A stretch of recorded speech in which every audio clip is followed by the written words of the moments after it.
Então, a gente vai começar a nossa aula sobre inspeção antimorte de aves.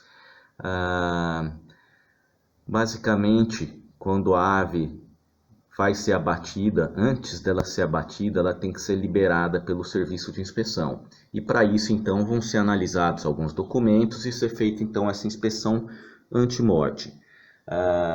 O objetivo, então, seria evitar o abate de aves com comida no trato gastrointestinal. Por quê? Porque quando você viscera a ave, pode estourar esse conteúdo e promover uma contaminação fecal na carcaça.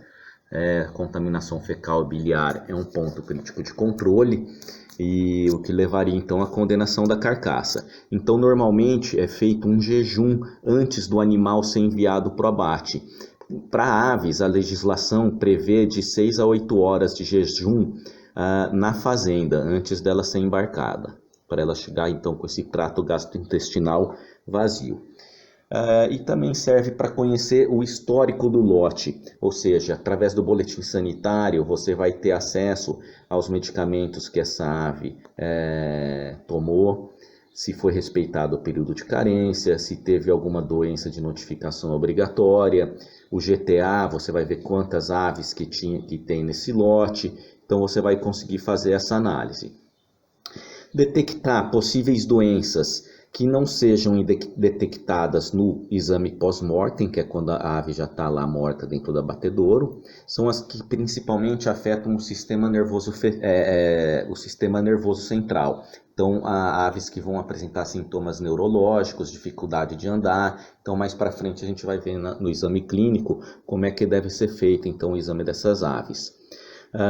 Identificar lotes de aves com algum tipo de doença ou suspeitas que você deva reduzir a velocidade do abate. Então você pede para redução da velocidade da nória, para você conseguir trabalhar nas linhas de inspeção com mais tranquilidade, sem acúmulos de carcaça, sem contaminações cruzadas.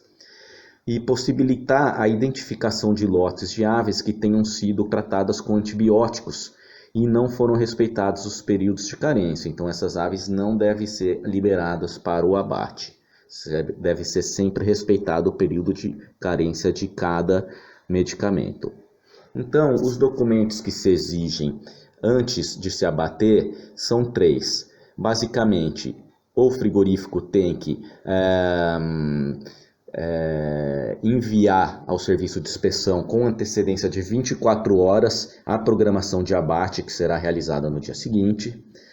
Deve ser enviado juntamente o boletim sanitário dessas aves, assinado por um responsável técnico, um médico veterinário, e a guia de trânsito animal, também assinada por um veterinário.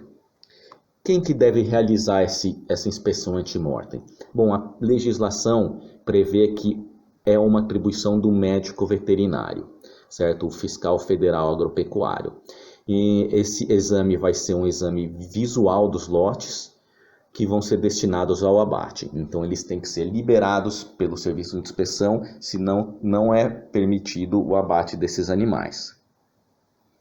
Então aqui é um exemplo da programação de abate enviada por um frigorífico, né? O nome do avicultor, a quantidade de aves, o município que está saindo. Então você começa a ter acesso então ao histórico dessas aves que serão abatidas. Os dados do boletim sanitário, que é o outro documento exigido. Aqui à direita vocês podem ver um modelo assinado e preenchido. Então, vocês vão ver ali os medicamentos que foram tomados, se respeitou o período de carência, dê uma analisada aí que vocês vão estar vendo tudo isso. E deve constar, então, obrigatoriamente no boletim sanitário a procedência das aves, o local, o endereço, a propriedade da granja produtora e o número do lote ou galpão, o número de aves inicial e final naqueles galpões, as doenças detectadas no lote, o tipo de tratamento a que o lote foi submetido, com todos os medicamentos e a duração do tratamento, a data de suspensão de ração com antibiótico e ou coccidiostáticos, a data e a hora da retirada da alimentação no jejum pré-abate, assim como outros dados julgados necessários pelo médico veterinário. Lembrando que sempre tem que estar assinada então pelo médico veterinário.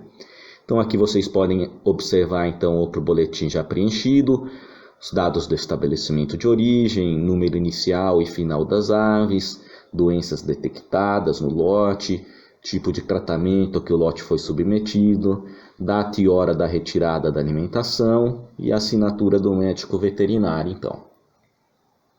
Aqui a continuação são os resultados de exames para salmonela, todos aí negativos também. E esse é o outro documento que deve ser, então, enviado para o serviço de inspeção, que é a guia de trânsito animal. É obrigatória a presença dessa guia para o transporte desses animais da fazenda até o abatedouro. Então aqui tem um exemplo. Nas datas de vacinação de Gumboro e de Marek. Lembrando que a mortalidade declarada na guia de trânsito deve ser igual à do boletim sanitário, certo? Bom, então analisados os documentos, no dia seguinte, quando chegar então os animais para serem abatidos, é realizado então pelo médico veterinário o exame clínico, onde é basicamente realizado o exame visual, observando o comportamento da ave de pé, comportamento da ave em movimentação, para ver se tem algum problema neurológico, exame de coloração de cristas e barbelas, cavidades nasais, boca, olhos e cloacas, cristas e barbelas, principalmente para a detecção de doenças como a influenza aviária, que no Brasil é uma doença exótica, e a doença de Newcastle, que no Brasil é uma doença erradicada. Realizar então o exame de pele e empenamento e o exame das patas.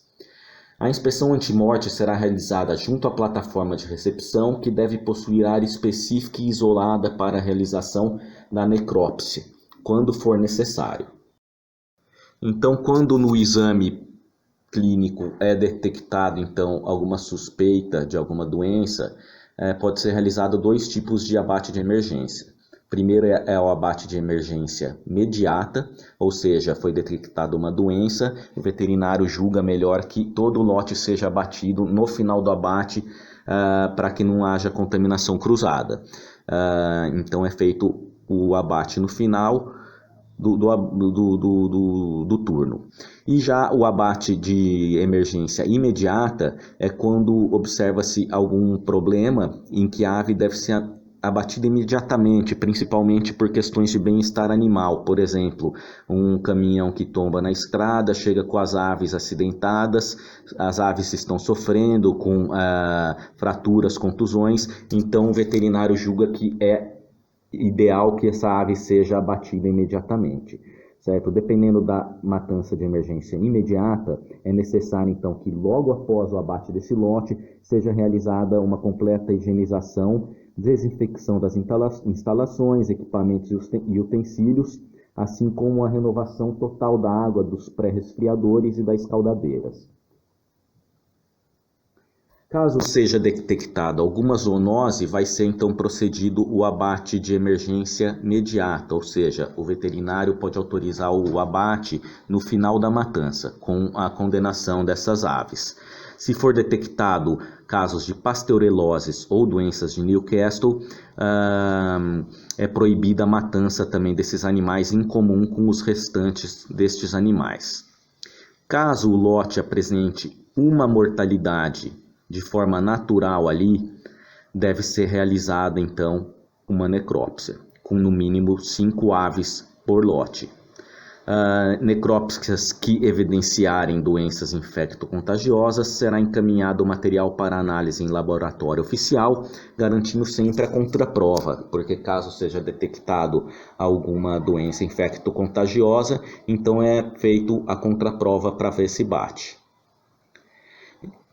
Então deve ser obrigatório no estabelecimento ter uma sessão de necrópsia, ideal que seja separado do restante do abate, certo? Para não ter nenhum tipo de interferência, de contaminação cruzada, mínimo de 5 aves por lote. As aves devem ser incineradas após a necrópsia ou então encaminhadas para as graxarias, né? Para a submissão de subprodutos não comestíveis. E caso tenha forno crematório, ele deve ser isolado da indústria, preferencialmente na área próxima à graxaria. A necrópsia, assim como o exame antemorte, também deve ser realizado então pelo médico veterinário.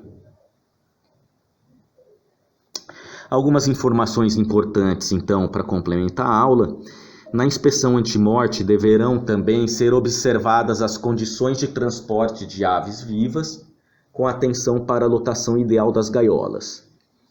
Deve ser evitada a matança de animais caquéticos, aqueles animais então muito magros, e animais que padecem de qualquer enfermidade que tornem a carne imprópria para o consumo humano.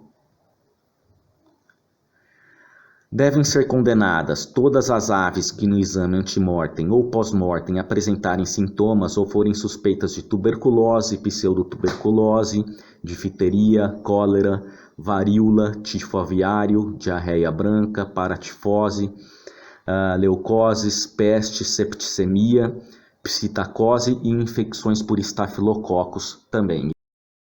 Não será permitido o abate de aves que não respeitar o período de carência dos medicamentos declarados no boletim sanitário. Então aqui é outro ponto bem importante no abate antemorte, que a gente deve observar no boletim sanitário com antecedência e caso não seja respeitado, então não autorizar o abate desses lotes. Acho que para o abate antemortem, essas são as informações mais relevantes. No final vocês podem ver através do material complementar um pouco mais de informações para vocês estarem se aprofundando nessa parte do material. Espero que vocês tenham gostado e a nossa próxima aula então é sobre a inspeção pós-morte de aves.